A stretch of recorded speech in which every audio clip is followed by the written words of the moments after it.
जय हिंद। आप सभी को नमस्कार। आशा करता हूँ आप सब बहुत ही अच्छे हैं, पूरी शिद्दत और मेहनत से अपने ड्रीम के लिए लगे हो, क्योंकि ये आपका सिर्फ ड्रीम नहीं है, ये आपके अपनों का भी ड्रीम है। तो जब भी पढ़ने का मन न करे, मेक श्योर उन चेहरों को आप याद करें जो आपके लिए सब कुछ करते हैं, और ये समय है आपको उनको रिटर्न देने का। मैं हमेशा कहता हूं कि ये लड़ाई सिर्फ आपकी लड़ाई नहीं है, ये आपकी अपनों की भी लड़ाई है। आपको ये चीजें याद रखनी है और हर दिन मेहनत करना है, क्योंकि इस बार का वैकेंसी आपके लिए आखिरी वैकेंसी है। ये सोच के साथ, ठीक है, आपको प्रिपेयर करना है। आज ये प्रीवियस ईयर एनालिसिस हम स्टार्ट कर रहे हैं। आपका सपोर्ट इंपॉर्टेंट है, और एक चीज हम हमेशा कहते हैं, स्पेशली जो न्यू स्टूडेंट है, क्योंकि न्यू स्टूडेंट ही सबसे ज्यादा प्रॉब्लम में आते हैं। आप ड्रीम दोस्त का जो ये बातें हैं हमेशा याद रखोगे। अगर आज आप मुझे पहली बार ड्रीम दोस्त चैनल पे देख रहे हो, तो जो भी मैं बातें बताता हूं, चीजें हमने कर रखी है, वही चीज मैं आपको बता रहा हूं कि कहीं भी आप पढ़ते हो, क्योंकि हर दिन बहुत लोगों से बात होता है, ठीक है, और जो, ठीक है, फंस जाते हैं, सिंपल वर्ड, ठीक है। आप कहीं भी पढ़ते हो, एक चीज का आप जरूर ध्यान रखिएगा, वह है कि आपको पढ़ना उतना है, ठीक है, जितना एग्जाम का रिक्वायरमेंट है, ठीक है। एग्जाम का जितना मांग है उतना ही आपको पढ़ना है। अगर आप ये चीज नहीं करते हो तो हो सकता है कि आपका तीसरा अटेम्प्ट या चौथा अटेम्प्ट आपका फाइनल हो, और जब तीसरे अटेम्प्ट तक लोग पहुंच जाते हैं तो उनको किसी की जरूरत नहीं होती है, ना ही किसी की टीचर की और ना ही किसी गुरु का, क्योंकि ऑलरेडी उनको पता होता है कि पढ़ना क्या है। तो अगर आप चाहते हो कि 6 से 8 साल आपका बर्बाद ना हो और आप फाइनल सिलेक्शन एक बार में लो, तो जो भी ड्रीम दोस्त बता रहे उसको केयरफुली सुनिएगा। जो भी मैं बातें बताता हूं उस पर अमल करना है, क्योंकि हमने चीजें कर रखा है, वही चीजें मैं बता रहा हूं। और इतने स्टूडेंट 1275 में जो सिलेक्शन रेट है वो सबसे ज्यादा ड्रीम दोस्त का है, इसीलिए मैं बता रहा हूं। क्योंकि जब लोग कहते हैं 2 मिनट दीजिएगा, मैं आपको बताता हूं, रोज लोग जुड़ते हैं, ठीक है। अभी आप देखते होंगे ऑलमोस्ट 3000 प्लस लोग हमारे ग्रुप में भी है, ठीक है, और 20,000 लोग प्लस आपके व्हाट्सएप से भी है। तो जिनका नहीं हुआ है तो उनका एक बहुत बड़ा रीजन है, समझ लो इस चीज को, ठीक है, कि वो कहते हैं कि इतना पढ़ा दिया जाता है, ठीक है, कि अंत में समझ में नहीं आता है कि क्या पढ़े क्या छोड़े। जैसे कि कोई भी टॉपिक है, ठीक है, हमने, अगर आप देखोगे ज्योग्राफी का, आप प्लेलिस्ट जाके देखिएगा यूट्यूब पे, ठीक है, तो हर एक टॉपिक मैंने कंसाइजली 30 से 40 मिनट में मैंने कवर करवाया है, ठीक है। उसी टॉपिक को अगर आप 3-3 घंटा पढ़ने लगोगे, ठीक है, और चीजों को याद करने की कोशिश करोगे तो डिफिकल्ट हो जाएगा। तो कहने का मतलब यह है कि आप कहीं भी पढ़ो, ये आपकी मर्जी है, ठीक है, बट आपका ये जीवन है, ये आपका लाइफ, और ये आखिरी चांस है। तो उसका रिस्पॉन्सिबिलिटी लेना सीखिए और पढ़िए उतना जितना आप रिप्रोड्यूस कर पाओ एग्जाम में, क्योंकि आपको टीचर नहीं बनना है और किसी एक और 2 सब्जेक्ट में मास्टरी नहीं करना है। आपको क्या करना है, हर एक सब्जेक्ट का इतना ज्ञान रखना है जिससे मेरा मेंस में 85 प्लस क्वेश्चंस हो जाए। और वो कैसे होगा, प्रीवियस ईयर को एनालिसिस करके, और वो पढ़े जो एग्जाम में आता है, ठीक है। ये मैं इसलिए बताता हूं क्योंकि बहुत दुख होता है जब लोग आते हैं और ये चीज बताते हैं कि सर इतना इतना लंबा लंबा वीडियो हमें देखना पड़ता था, यही समझ में नहीं आता था कि क्या पढ़े और क्या छोड़े। बट कोई नहीं, अगर आप न्यू स्टूडेंट हो, अगर अभी नहीं समझे हो, तो जब आप गलती कर बैठोगे तब आपको समझ में आएगा कि ड्रीम दोस्त क्या बोल रहा था। स्टार्ट करते हैं, नीचे आपका लिंक होगा, ठीक है, आप जुड़ जाइए। अभी तक आप ड्रीम दोस्त से नहीं जुड़े हो तो स्टेटस आप जरूर फॉलो करें। हर दिन में जितने भी अभी सिलेक्टेड कैंडिडेट हैं उनको अभी जो सिलेक्शन लेटर है वो मिल रहा है, उनका भी मैं पोस्ट डालते रहता हूँ, उनका वीडियो डालते रहता हूँ, ताकि आप मोटिवेटेड हो कि हाँ अगले साल, ठीक है, मैं इस लेटर के साथ सर को अपना पिक्स भेजूंगा। और स्टेटस में जो क्वेश्चन डलते हैं वो आप जरूर देखें, ठीक है। अब देखिए, पहला जो क्वेश्चन आपको पूछा गया था, और इसके जो एक्सप्लेनेशन है ये नोट से उठाए गए हैं, आपके ड्रीम दोस्त के नोट से। मैं फिर से कहता हूं, जितना मेहनत हम आपकी कर रहे हैं, ठीक है, बस आप उतना कर लो। जो भी प्रीवियस ईयर का जो नोट्स आपके लिए बनाया जा रहा है, ठीक है, ये अनबीटेबल है, ठीक है, कहानी इसमें नहीं लिखा गया। अगर कोई क्वेश्चन पूछा गया है प्रीवियस ईयर में तो उससे रिलेटेड 10 ऐसे पॉइंट्स लिखे होंगे जो सबसे ज्यादा पूछे गए, और वो आपको पढ़ के जाना है।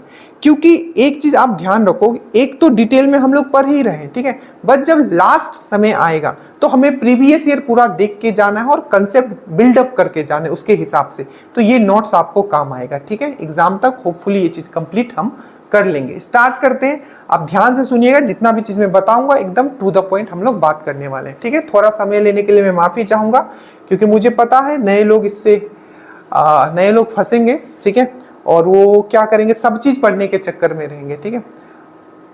बाकी आप समझ लीजिएगा। चलिए, अमनगढ़ टाइगर रिजर्व किस राज्य में है, ठीक है। हमने आपको बताया था योगी जी आए हैं तब से क्या हो गया, अमन हो गया है। टाइगर रिजर्व पूरा का पूरा ज्योग्राफी का प्लेलिस्ट मैंने नीचे में डाल दिया है, बहुत मेहनत किया गया, आप समझ लो, ठीक है। तो नीचे में है, जो लोग यूट्यूब पे देख रहे हैं प्लीज उसको देखिए और समझिए कि आखिर किस तरीके से किसी भी सब्जेक्ट को पढ़ना होता है, ठीक है। तो अमनगढ़ टाइगर रिजर्व, योगी जी जब से आए अमन हो गया, तो अमनगढ़ जो टाइगर रिजर्व है आपका, ठीक है, वो कहाँ है, तो आपको याद रखना है अमनगढ़ टाइगर रिजर्व जो है आपका यूपी में है।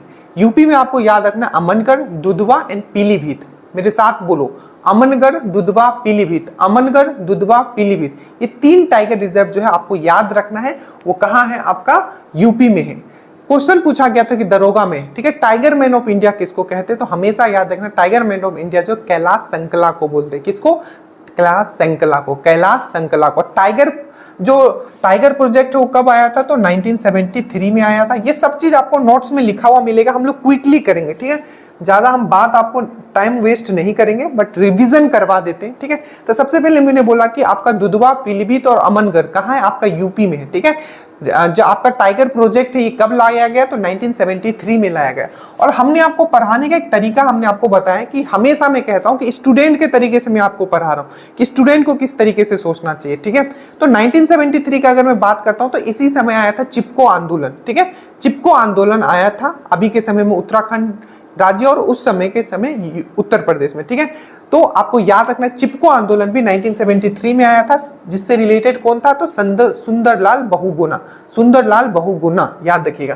तो आपको हमने क्या बताया कि प्रोजेक्ट टाइगर कब आया था, 1973 में। टाइगर मैन ऑफ इंडिया आपको एक्साइज का क्वेश्चन है, किसको बोला जाता है, तो कैलाश संकला को बोला जाता है। यही क्वेश्चन आपको पूछ दे कि भारत का सबसे बड़ा टाइगर रिजर्व कौन सा है, ये भी दरोगा का क्वेश्चन है। मैं आपको प्रॉमिस करता हूं और इंश्योर करता हूं, इस बार का भी जो दरोगा का क्वेश्चन होगा 85 प्लस क्वेश्चंस जो होगा वो ड्रीम डोज के पढ़ाए हुए से होगा, इंक्लूडिंग आपका मैथ्स एंड रीजनिंग। हमने चीजें करा है, ठीक है, वही चीज मैं आपको पढ़ाता हूं। तो आज मैं फिर से कहता हूं 85% क्वेश्चन जो होगा ड्रीम डोज के वीडियो पीडीएफ। मैं प्री का बात नहीं कर रहा हूं, प्री क्या होता है, वो अनएक्सपेक्टेड होता है, उसे हमें बस क्रैक करना है, ठीक है। मेंस का बात कर रहा हूं जिससे आपका मेरिट बनेगा। तो जो मैं बताया हूं बस उतना कीजिएगा, ठीक है। तो सबसे बड़ा टाइगर रिजर्व कौन सा था, तो आपको याद रखना है वो है आपका सत्यमंगलम टाइगर रिजर्व, जो कि कहां है, सॉरी, जो सबसे बड़ा आपका टाइगर रिजर्व है वो है आपका नागा अर्जुन श्रीशैलम टाइगर रिजर्व। कौन है आपका, नागा अर्जुन श्रीशैलम जो टाइगर रिजर्व है वो सबसे बड़ा टाइगर रिजर्व। तो नागा अर्जुन श्रीशैलम टाइगर रिजर्व आपका कहाँ है, तो आपका आंध्र प्रदेश में। मैं फिर से रिवीजन करवाऊंगा, बस मेरा पढ़ाने का तरीका देखो, ठीक है। आंध्र प्रदेश, ठीक है। तो सबसे बड़ा tiger reserve Naga Arjun Srisailam tiger reserve, जो कि आपका कहाँ है, आपका आंध्र प्रदेश में। और सबसे छोटा टाइगर रिजर्व कहाँ है, तो bore tiger reserve, BHOR, bore tiger reserve, जो कि आपका कहाँ है, आपका महाराष्ट्र में। एक याद रखना है आपको, सत्यमंगलम टाइगर रिजर्व, ये भी पूछा गया। तो सत्यमंगलम टाइगर रिजर्व आपको याद रखना है तमिलनाडु में है। और Bandhavgarh tiger reserve, Kanha tiger reserve, ये कहाँ है आपका, तो बांधव और कान्हा जो है आपको मध्य प्रदेश में। और मध्य प्रदेश को ही क्या बोला जाता है, टाइगर स्टेट ऑफ इंडिया बोला जाता है। अब जल्दी से फिर से एक बार रिवीजन करते हैं हम लोग। सबसे पहले Amangarh tiger reserve, Dudhwa tiger reserve, Pilibhit tiger reserve, हमने क्या बताया, ये यूपी में है। कहाँ है आपका, यूपी में है, ठीक है। ये जितने भी टॉपिक है ना ज्योग्राफी से, ठीक है, जितने क्वेश्चंस आएगा मैंने आपको यूट्यूब पे करवा दिया, नीचे प्लेलिस्ट है, आप एक बार देख लीजिए उसको, ठीक है। आपको कहीं फिर पढ़ने की जरूरत नहीं पड़ेगी। तो ये है आपका यूपी, ठीक है। तो दुधवा, पीलीभीत और आपका अमनगढ़ है। उसके बाद भारत का सबसे बड़ा जो टाइगर रिजर्व है वो कौन सा है, तो नागा अर्जुन श्रीशैलम, वो कहाँ है आपका आंध्र प्रदेश में है, ठीक है।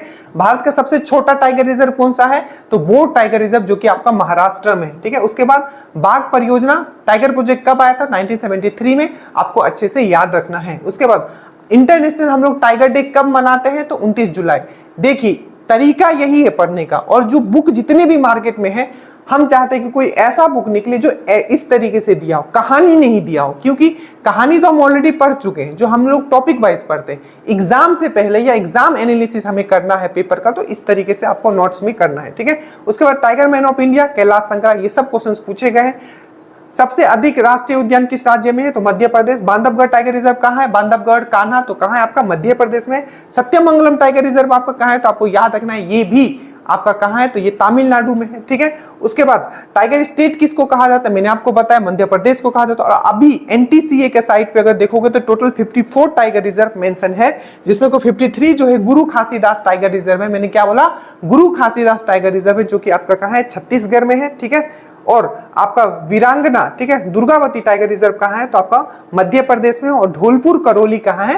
तो आपका राजस्थान में। तो ये तीन जो है आपका लेटेस्ट जो एनटीसीए के जो गवर्नमेंट का साइट है उसमें मेंशन है, गुरु घासीदास छत्तीसगढ़, दुर्गावती आपका मध्य प्रदेश और आपका धौलपुर करौली आपका राजस्थान। तो इतने पॉइंट्स आपको याद रखना है। बाकी ये जो भी है आपका जो नोट्स प्रिपेयर किया जा रहा है आपको ड्रीम डोज का, बस वही पढ़ना है और क्वेश्चंस प्रैक्टिस करना है, आपका सिलेक्शन हो जाएगा, ठीक है।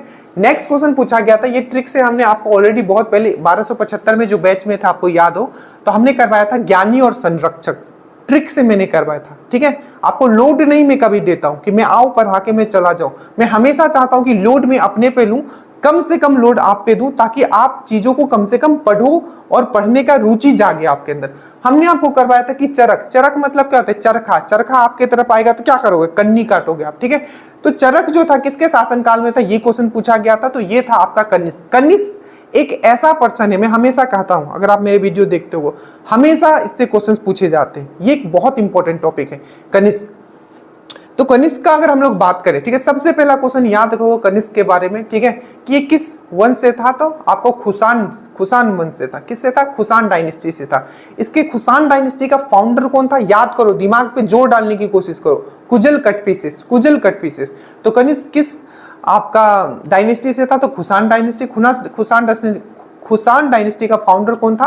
तो आपका कुजल कटपीसेस था, ठीक है। और आपको याद रखना है कि जो कनिष्क जो था, ठीक है, कनिष्क जो आपका एक और क्वेश्चन इससे पूछा गया था एक्सरसाइज में, ठीक है, कि किस चाइनीज जनरल ने, ठीक है, कनिष्क को हराया था? तो पांचाओ। किस चाइनीज जनरल ने कनिष्क को हराया था? तो पांचाओ। और दरोगा का 2400 का मेंस में क्वेश्चन पूछा गया था कि जो आपका इसका जो राजधानी था, कनिष्क का जो राजधानी था वो कहाँ था? आपको पूछा गया था, तो आपको याद रखना है पुरुषपुर। क्या? पुरुषपुर। दूसरा राजधानी मथुरा, बट एग्जाम में जो ऑप्शन में था वो पुरुषपुर था, तो पुरुषपुर याद। तो फिर से याद, कनिष्क कौन से डायनेस्टी से है? तो आपको खुशान डायनेस्टी से। खुशान डायनेस्टी का फाउंडर कौन है? तो कुजल कटपीसेस, ठीक है। जो आपका कनिष्क है, ठीक है, शक संवाद इसने स्टार्ट किया था। तो शक संवाद इसने कब स्टार्ट किया था? तो 78 में स्टार्ट किया था, ठीक है, 78 ईस्वी में इसने स्टार्ट किया था, ठीक है। ये चीज आपको याद रखना है।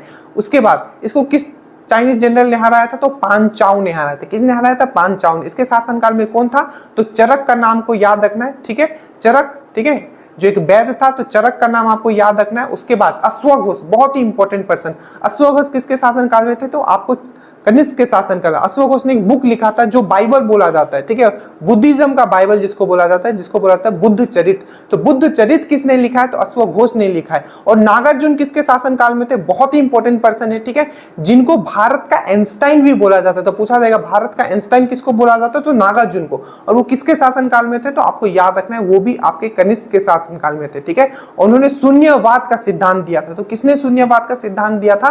तो नागार्जुन। तो नागार्जुन हो गया, अश्वघोष हो गया, चरक हो गई, ये सब किसके शासनकाल में थे? तो आपको याद रखना है ये है आपके कनिष्क के शासनकाल में। ये पूरे अच्छे से आपको ट्रिक से याद करवाया गया है। अगर अभी भी नहीं जुड़े हो, नीचे लिंक है, सिलेक्शन अपना श्योर कीजिए, ड्रीम डोज के साथ आप जुड़ सकते हो, ठीक है। तो ये कनिष्क हो गया। उसके बाद यहाँ है पुष्यमित्र शुंग।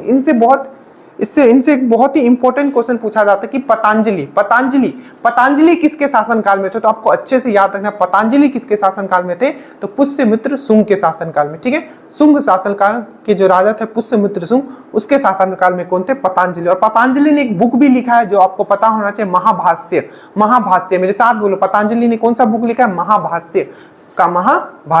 उसके बाद चंद्रगुप्त द्वितीय, बहुत ही इंपॉर्टेंट पर्सन है, ठीक है।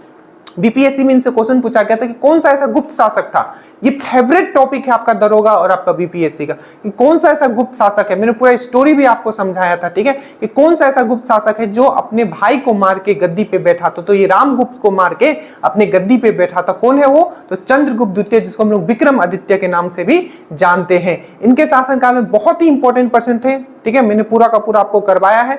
उसमें से एक नाम तो आप पक्का याद रखिएगा, कालिदास। कालिदास जो थे किसके शासनकाल में थे? आपको चंद्रगुप्त द्वितीय के ही शासनकाल में थे। उसके बाद है आपका पुलकेशिन द्वितीय, चालुक्य नरेश पुलकेशिन द्वितीय, ठीक है, इनके बारे में मैंने आपको बहुत अच्छे से पढ़ा है, ठीक है। इनका याद रखिएगा, इनके शासनकाल में कौन था? तो रवि कृति, जिन्होंने ए होल अभिलेख लिखा है। कौन सा अभिलेख लिखा है? ए होल। मैंने ट्रिक से करवाया था, पुल में होल हो गया, पुलकेशिन, तो ए होल जो है, ए होल अभिलेख किसने लिखा है? तो रवि कृति ने लिखा है, रवि कृति ने लिखा है। और किसके शासनकाल में थे? तो चालुक्य नरेश पुलकेशिन द्वितीय के, ठीक है। देखिए फिर से नोट्स आपके लिए जो तैयार किया था, जल्दी से एक बार रिवीजन करते हैं। चरक किसके शासनकाल में थे? तो कनिष्क के शासनकाल में थे, ठीक है। कनिष्क के दरबार में रहने वाले व्यक्ति अश्वघोष, बुद्ध चरित इन्होंने लिखा है, ठीक है। नागार्जुन, भारत के आइंस्टाइन इनको कहा जाता है। और शून्यवाद का सिद्धांत, शून्यवाद का जो सिद्धांत किसने दिया था? वो इन्होंने ही दिया था, नागार्जुन ने दिया था, ठीक है। ये चीज आपको याद रखना है। उसके बाद है आपका, उसके बाद क्या है नेक्स्ट देखिए,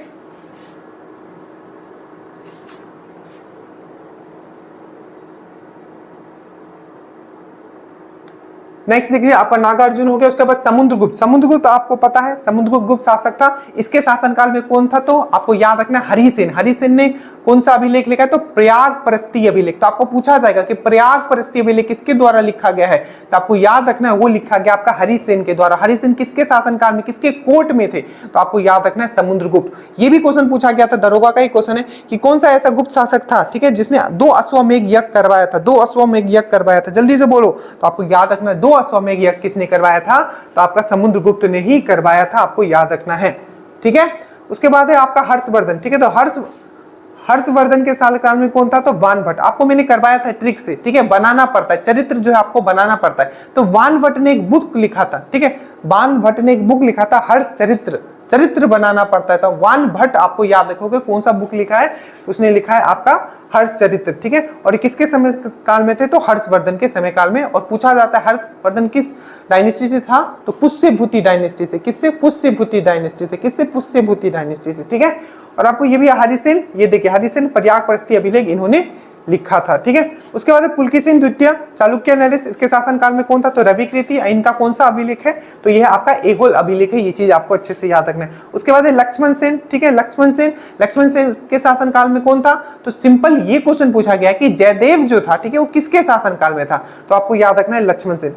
और एक याद रखना है जयदेव को छोड़ के एक होता है आपका सोमदेव। इससे इनसे क्वेश्चन पूछा जाता है कि कथा सरिता सागर, मैंने क्या बोला कि कथा सरिता सागर, कथा सरिता सागर जो बुक है, कथा सरिता सागर जो बुक है वो किसने लिखा है? तो आपको याद रखना है सोमदेव जो है इन्होंने कथा सरिता बुक लिखा है। उसी तरीके से डिजाइन भी किया गया आपका नोट्स, ठीक है। तो कथा सरिता सागर किसने लिखा है? तो आपको याद रखना है सोमदेव ने क्या लिखा है? आपका कथा सरिता सागर आपका लिखा है। ये चीज आपको याद रखना है, ठीक है। अगर नेक्स्ट देखेंगे इसके बाद है आपका कि ये देखिए, उसके बाद है ये लक्ष्मण सेन के समय में कौन था? जयदेव था। उसके बाद है आपका कौन? तो ये आपका नरसिंह वर्मन प्रथम। कौन है आपका? नरसिंह वर्मन, पल्लव राजा नरसिंह वर्मन प्रथम, पल्लव राजा, ठीक है। तो पल्लव राजा नरसिंह वर्मन, ठीक है, इनके शासनकाल में कौन था? तो दंडी। मैंने क्या करवाया था कि दास को सब लोग दंड दे देता है, दास को सब लोग दंड देता है। बहुत बार पूछा गया कि दास कुमार चरित्र, दास कुमार चरित्र, दास कुमार चरित्र किसने लिखा है? तो दंडी ने लिखा है। और नोट्स ऐसे ही आपको प्रिपेयर करना है कि नरसिंह वर्मन के शासनकाल में ही दंडी थे या डांडी थे, ठीक है। पृथ्वीराज चौहान, ऊपर पृथ्वी नीचे चांद, ऊपर पृथ्वी नीचे चांद, ठीक है। तो आपको याद रखना है कि पृथ्वीराज जो चौहान है, ठीक है, इसके शासनकाल में कौन थे? तो चंद्रबरदाई, चंद्रबरदाई। चंद्रबरदाई ने किस कौन सा लिखा है? तो पृथ्वीराज रासो। तो बुक पूछा जाएगा पृथ्वीराज रासो किसने लिखा है? तो पृथ्वी नीचे चांद। तो पृथ्वी नीचे पृथ्वी ऊपर चांद, तो पृथ्वीराज रासो किसने लिखा है? चंद्रबरदाई ने लिखा है। और ये जो चंद्रबरदाई था ये किसके शासनकाल में था? तो पृथ्वीराज रासो लिखा है। तो इसीलिए पृथ्वीराज चौहान के शासनकाल में थे। ये चीज आपको याद रखना है, ठीक है। क्या ये चीज आपको याद रखना है? चलिए आगे चलते हैं। उसके बाद है आपका कृष्णदेव राय, बहुत बहुत इंपॉर्टेंट, मतलब दरोगा का फेवरेट पर्सन, ठीक है। एक कनिष्क और दूसरे आपके कृष्णदेव राय। कृष्णदेव राय के बारे में अगर मैं बात करूं तो आपने पढ़ा होगा विजयनगर साम्राज्य, ठीक है। 1336 में 1336 में इसका फॉर्मेशन किया गया था, जो नगर बसाया गया था, विजयनगर साम्राज्य जो बसाया गया था हरिहर और बुक्का के द्वारा। कब? 1336 में, ठीक है। उसके बाद आपका जो वो जो विजयनगर साम्राज्य था उस पर किसने किन्होंने शासन किया था? तो तो संगम, सुल्लूक, टुल्लुक, ठीक है, संगम, सुल्लूक, टुल्लुक। तो टुल्लुक डायनेस्टी के जो राजा थे, आपको याद रखना है, पूछा जाएगा कि कृष्णदेव राय किस डायनेस्टी से थे, तो टुल्लुक डायनेस्टी से थे। इन्होंने 2 बुक भी लिखा था, जंबिका और अमुक्त माल्याद, जंबिका ग्राम और अमुक्त माल्याद, जंबिका ग्राम एंड अमुक्त माल्याद। तो पूछा जाएगा कि जंबिका ग्राम, अमुक्त माल्याद किसने लिखा है, तो आप क्या बोलोगे, कृष्णदेव राय आप बोलोगे, ठीक है। आपको पूछा जाएगा, एक क्वेश्चन था दरोगा का 2213 का मेंस का क्वेश्चन, नागलपुर, नागलपुर जो आपका शहर बसाया गया था, किसके द्वारा बसाया गया था, तो आपको कृष्णदेव राय के द्वारा, और इनके ही शासनकाल में तेनालीराम रहते थे, ठीक है। इनके शासनकाल को तेलुगु का आपका गोल्डन पीरियड ऑफ तेलुगु भी इनका शासन को बोला जाता है। तो इतने पॉइंट आपको याद रखना है और पढ़ना भी आपको इसी तरीके से, ठीक है। नेक्स्ट क्वेश्चन जो पूछा गया था कि बिहार मानव अधिकार आयोग, बिहार वाला जितना आपको मैं दे रहा हूं, ठीक है, पीडीएफ एग्जाम से पहले आपको बना के दे दिया जाएगा। जितना अभी करवाया गया है 3 वीडियो कम से कम पहले वो फिनिश कीजिए, उससे बाहर आपको बिहार पुलिस के लिए तो अभी कुछ नहीं पढ़ना है। देखिए बिहार मानव अधिकार आयोग, तो देखो बिहार मतलब बिहार ह्यूमन राइट कमीशन का फॉर्मेशन कब हुआ था, तो आपको याद रखना है बिहार ह्यूमन राइट कमीशन का जो फॉर्मेशन हुआ था वो आपका 2000 में हुआ था, ठीक है। वही अगर आपको पूछा जाएगा कि बिहार महिला आयोग, ठीक है, बिहार वुमेन कमीशन, बिहार महिला आयोग का फॉर्मेशन कब हुआ था, तो 1993 में हुआ था। Bihar public service commission BPSC का फॉर्मेशन कब हुआ था, तो आपको याद रखना है 1949। और अभी बिहार पुलिस में क्वेश्चन पूछा गया था, जो बिहार पब्लिक सर्विस कमीशन है ये कौन से आर्टिकल में आता है, तो मैंने आपको क्या याद करवाया था, बस आपको ड्रीम रोज का वीडियो, ड्रीम रोज का पीडीएफ आपको फॉलो करना है और बस क्वेश्चंस प्रैक्टिस करना है और साथ में बस सॉल्यूशन पढ़ना है, इससे ज्यादा कुछ नहीं करना है, आपका सिलेक्शन हो जाएगा। हमने आपको बताया था, अगर आप जाके देखोगे तो मैंने आपको बताया था कि स्टेट पब्लिक सर्विस कमीशन किसी भी, ठीक है, राज्य में एक स्टेट पब्लिक सर्विस कमीशन होगा, ठीक है, एक पब्लिक सर्विस कमीशन होगा स्टेट में, वो कौन से आर्टिकल में बताया गया है, तो 315 में बताया गया है। यही आर्टिकल आपका स्टेट पीएससी को बारे में बताता है। 1949 आपको याद रखना है, ठीक है। इसमें क्या हुआ था, तो बिहार पब्लिक सर्विस कमीशन का फॉर्मेशन हुआ था। और पटना उच्च न्यायालय का फॉर्मेशन कब हुआ था, तो 1916 में क्या हुआ था, पटना उच्च न्यायालय का फॉर्मेशन हुआ था। अब जल्दी से देखते हैं बिहार मानव अधिकार का स्थापना आपका कब हुआ था, तो 2000 में हुआ था। और एक आपको क्वेश्चन मैं आपके लिए छोड़ के जाता हूं, ये भी दरोगा का क्वेश्चन है कि बिहार में पहला, ठीक है, बिहार में पहली बार, ठीक है, आपका राष्ट्रपति शासन कब लागू हुआ था, आप ये मुझे कमेंट करना। ये दरोगा का आया हुआ क्वेश्चन है कि बिहार में सबसे पहले राष्ट्रपति शासन कब लागू हुआ था, तो ये याद रखना। बिहार मानव अधिकार मतलब बिहार ह्यूमन राइट कमीशन कब फॉर्म हुआ, तो 2000 में। बिहार लोकसभा आयोग बीपीएससी का फॉर्मेशन कब हुआ, तो आपको याद रखना है 1949। और बीपीएससी या कोई भी स्टेट पीएससी कौन से आर्टिकल में आता है, तो आर्टिकल नंबर 315। बिहार महिला आयोग आपको याद रखना है 1993। और नेशनल लेवल पे बोले कि नेशनल आपका वुमेन कमीशन कब फॉर्म हुआ है, तो इससे 1 साल पहले कर देना, 1992 कर देना, ठीक है। उसके बाद पटना उच्च न्यायालय 1916 याद रखना है। पीएमसीएच पटना मेडिकल, ठीक है, तो पीएमसीएच हो गया आपका 1925। पटना विश्वविद्यालय 1917, ठीक है। पटना उच्च न्यायालय 1916, ये बहुत इंपॉर्टेंट है, ठीक है, बहुत इंपॉर्टेंट है। और पटना विश्वविद्यालय 1917, ठीक है। राष्ट्रीय महिला आयोग 1992, ठीक है। राष्ट्रीय अल्पसंख्यक आयोग मतलब नेशनल माइनॉरिटी जो आपका कमीशन है कब आया था, 1992 में आया था। राष्ट्रीय पिछड़ा वर्ग आयोग, ठीक है, नेशनल बैकवर्ड क्लास कमीशन कब बना, तो 1993 में बना। और राष्ट्रीय मानव अधिकार नेशनल ह्यूमन राइट कमीशन जो कब आया, तो पूछेगा बिहार ह्यूमन राइट कमीशन कब आया, तो 2000 में। और नेशनल ह्यूमन राइट कमीशन कब आया, तो 1993 में, ठीक है। और अगर आपको पूछेगा क्या, देखिए राष्ट्रीय मानव अधिकार आयोग 1993 और बिहार वाला 2000, याद रखिएगा, ठीक है, ये चीज आपको याद रखना है। समझ में आया, बिहार महिला आयोग। चलिए सब होगा, एक बार फिर से रिवीजन करें क्या, नहीं आपका ये चीज हो गया होगा। चलिए आगे आइए। उसके बाद है डिप्रेस्ड क्लास। देखो मैं हमेशा कहता हूं कि एक क्वेश्चन जो है आपका, ठीक है, ऑर्गेनाइजेशन और फाउंडर से रहेगा, ठीक है। उसके लिए आप तैयार रहे, जितना आपको नोट्स दिया गया बस उतना ही पढ़ लीजिएगा। बहुत अच्छे से पीडीएफ में बना के दिया गया है, चीजों को कनेक्ट भी किया गया है मॉडर्न हिस्ट्री में। डिप्रेस्ड क्लास सोसाइटी, तो सबसे पहले आपको पता होना चाहिए कि डिप्रेस्ड क्लास सोसाइटी जो फॉर्म किया गया था ये किसके द्वारा, बी.आर. अम्बेडकर के द्वारा। ये वही बी.आर. अम्बेडकर है जिनके द्वारा जो हमारा संविधान है, संविधान का जो आर्टिकल नंबर 32 है उसको क्या कहा गया है, तो पूछा जाता है कि बी.आर. अम्बेडकर के द्वारा, ठीक है, संविधान का आत्मा किसको कहा गया है, तो आर्टिकल 32 को संविधान का आत्मा कहा गया है। ये जो बी आर अम्बेडकर है, ठीक है, उनके ही द्वारा क्या हुआ था, जो डिप्रेस क्लास सोसाइटी फॉर्म हुआ था वो कब हुआ था, डिप्रेस क्लास सोसाइटी, तो 1930 में हुआ था। 1924 में उन्होंने क्या किया था, तो बहिष्कृत हितकर्णी सभा, ठीक है, यहां देखिए मैंने पूरा का पूरा लिख दिया, एक बार जल्दी से देखिए। जैसे कि B R Ambedkar depress class, ठीक है, देखिए बी आर अम्बेडकर ने डिप्रेस क्लास सोसाइटी कब फॉर्म किया था, तो 1930 में किया था, ठीक है। बहिष्कृत हितकर्णी सभा का फॉर्मेशन कब किया था, बहिष्कृत हितकर्णी सभा का तो 1924 में किया था। इंडिपेंडेंट लेबर पार्टी का फॉर्मेशन कब किया था, तो 1936 में किया था। Schedule caste federation 1942, schedule caste federation 1942, ठीक है, मेरे साथ अभी बोलोगे, ठीक है। उसके बाद महार सत्याग्रह, महार सत्याग्रह किनके द्वारा स्टार्ट किया गया था, तो ये भी क्वेश्चन पूछा जा सकता है। तो बी आर अम्बेडकर कब किया गया था, तो 1927, ठीक है। और शेड्यूल क्लास फेडरेशन 1942। उसके मरणोपरांत इनको आपको पूछा जाएगा कब इनको आपका भारत रत्न दिया गया था, तो 1990 में दिया गया था। इनका कुछ बुक है जो आपको पढ़ के रखना है। एक है आपका मुखनायक, दूसरा आपका बहिष्कृत भारत, और नेक्स्ट आपका annihilation of caste, annihilation of caste और वेटिंग फॉर वीजा, ये सब याद के रखना है। मुखनायक, ठीक है, क्या याद रखना है, मुखनायक, ठीक है, ये नायक थे सबके लिए, तो मुखनायक, ठीक है।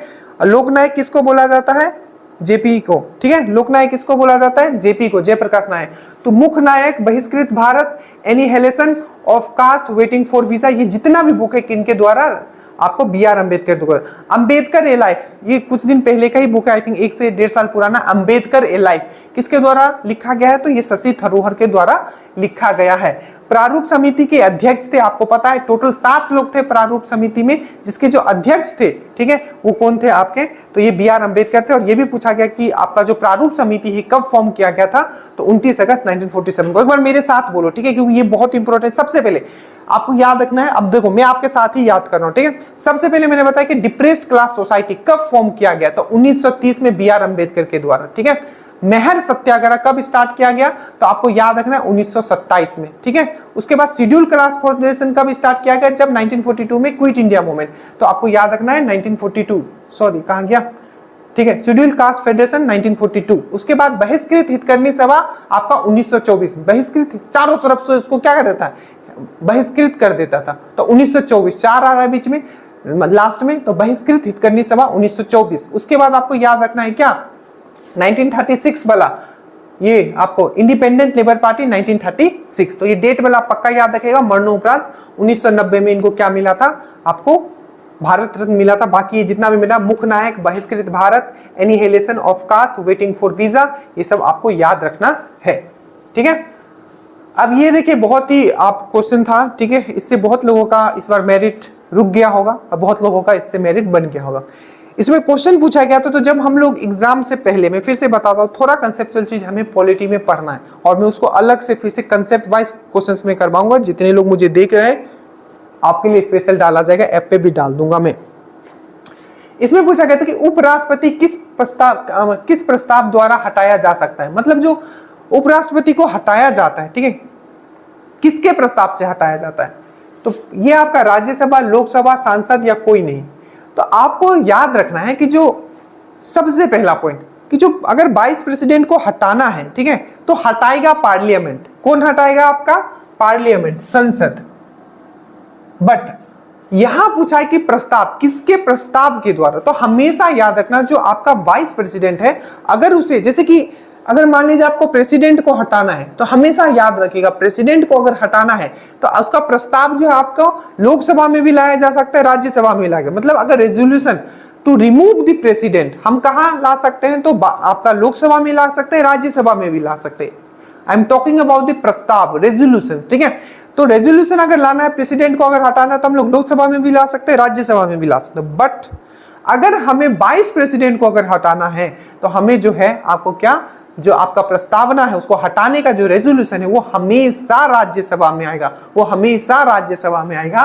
वही पूछा गया कि उपराष्ट्रपति को किस प्रस्ताव द्वारा हटाया जा सकता है, तो आपको याद रखना है राज्यसभा के प्रस्ताव द्वारा हटाया जा सकता है। बट ये जो प्रस्ताव आया है इसको आपको लोकसभा से भी पास करवाना पड़ेगा। तो क्वेश्चन अगर रहेगा कि वाइस प्रेसिडेंट को कैसे हटाया जा सकता है, तो पार्लियामेंट के द्वारा हटाया जा सकता है। दूसरा क्वेश्चन, किसके प्रस्ताव से हटाया जा सकता है, तो राज्यसभा के प्रस्ताव से हटाया जा सकता है। अब याद रखिएगा जो पॉइंट में यहां बोलने वाला हूं। सबसे पहला, जो आपका वाइस प्रेसिडेंट का जो पोस्ट है वो कौन से आर्टिकल में बताया गया है, तो 63। तो वाइस प्रेसिडेंट मतलब इंडिया के लिए एक वाइस प्रेसिडेंट होगा, कौन से पोस्ट में बताया गया है, वो है आपका 63 नंबर। दैट मींस एक कॉन्स्टिट्यूशनल पोस्ट है, अगर कॉन्स्टिट्यूशन के बारे में बताया गया है। नेक्स्ट आपको पूछा जाएगा कि क्योंकि आपको पता है कि जो वाइस प्रेसिडेंट होता है ये एक्स ऑफिशियो चेयरमैन ऑफ आपका क्या होता है, राज्यसभा। मतलब आपका जो राज्यसभा है उसके पदेन क्या हो जाते हैं, अध्यक्ष होते हैं। पदेन अध्यक्ष मतलब क्या होता है, जिसके लिए उनको क्या इलेक्शन नहीं लड़ना होता, उसको बोला जाता है एक्स ऑफिशियो चेयर। मतलब जो भी वाइस प्रेसिडेंट होगा वो ऑटोमेटिकली क्या हो जाएगा, आपका चेयरमैन ऑफ आपका क्या हो जाएगा, आपका राज्यसभा हो जाएगा। तो क्या है, पदेन अधिकारी है, आपके पदेन अध्यक्ष है, कहां के, आपके राज्यसभा के। ठीक है, तो कौन से आर्टिकल में बताया गया है कि जो वाइस प्रेसिडेंट होगा वो क्या होगा, ex officio chairman of Rajya Sabha का, मतलब पदेन अध्यक्ष होंगे किसके, आपके राज्यसभा के। तो आर्टिकल नंबर जो 64 है क्या बताता है कि जो आपका वाइस प्रेसिडेंट है ये किसका चेयरमैन होगा, या एक्स ऑफिशियो चेयरमैन किसका होगा, तो आपका राज्यसभा का होगा। ठीक है, तो 63, 64, 65 क्या बताता है, याद करो। ठीक है, 63, 64 और ये है आपका 65। तो 65 बताता है कि जो अगर प्रेसिडेंट नहीं है अपने पद पे, तो उसके पद पे कौन रहेगा, तो वो रहेगा आपका वाइस प्रेसिडेंट। याद रखिएगा 6 महीना के लिए, क्योंकि 6 महीना के अंदर फिर से नया प्रेसिडेंट चुन लेना होता है। तो 6 महीना के लिए एज ए टेम्पोररी, ठीक है, प्रेसिडेंट का काम कौन कर सकते हैं, तो आपका वाइस प्रेसिडेंट। तो एज ए टेम्पोररी प्रेसिडेंट का जो ये मेंशन है, ये लाइन मेंशन है, ये अनुच्छेद के किस में है, तो 65 में है कि ये एज ए टेम्पोररी आपका प्रेसिडेंट काम कर सकते हैं। कितने दिन तक, तो 6 मंथ तक। 6 मंथ के अंदर फिर से इलेक्शन करवा लेना है। ठीक है, समझ में आया। तो 63, 64, 65 और 66 में क्या मेंशन है, तो अच्छे से याद रखिएगा। 66 में मेंशन है इनके इलेक्शन के बारे में। वहीं अगर मैं प्रेसिडेंट का बात करूं तो प्रेसिडेंट का जो इलेक्शन के बारे में बताया गया वो आर्टिकल नंबर 54 में बताया गया। बट वहीं अगर मैं बात करूं वाइस प्रेसिडेंट के बारे में, तो इनका जो इलेक्शन के बारे में बताया गया है वो आपका इलेक्शन का बताया गया है आपका आर्टिकल नंबर 66 में बताया गया। याद रहेगा, याद रखिएगा जो वाइस प्रेसिडेंट का जो इलेक्शन होता है इसमें लोकसभा और राज्यसभा के जितने मेंबर है सब पार्टिसिपेट कर सकते हैं, चाहे वो इलेक्ट होके आए हो, चाहे वो नॉमिनेट होके आए हो। अच्छे से याद रखना। कैसे इनका, सबसे पहले इनके इलेक्शन के बारे में किसने बताया गया, मेरे साथ बोलो। इनके इलेक्शन के बारे में आर्टिकल नंबर 66 में बताया गया है। ये क्या कहता है, तो पार्लियामेंट के दोनों जो हाउस है उनके सब मेंबर इनके इलेक्शन में पार्टिसिपेट करेंगे, चाहे वो नॉमिनेटेड हो चाहे वो इलेक्टेड हो। ठीक है, चाहे वो नामित होकर आए हो चाहे वो चुन के आए हो। याद रहेगा हटाया कैसे जाता है, तो राज्यसभा के प्रस्ताव से इसको हटाया जाता है। और ये प्रस्ताव जो है आपका लोकसभा और राज्यसभा दोनों में पास होना है, मतलब पार्लियामेंट इसको हटाते हैं। ठीक है, संसद। नेक्स्ट आपको याद रखना है कि अगर हम लोग प्रेसिडेंट का बात करते थे, जो कि आर्टिकल नंबर 54 में बताता है कि इनका जो इलेक्शन होगा उसमें राज्यसभा और लोकसभा के सिर्फ इलेक्टेड मेंबर जो आपके चयनित होके आए हैं वही पार्टिसिपेट करेंगे इनके इलेक्शन में, प्लस जो भी राज्य है, ठीक है, उनके जो आपके विधानसभा है उसमें जो इलेक्टेड मेंबर जो चुन के आए हैं वो पार्टिसिपेट करेंगे।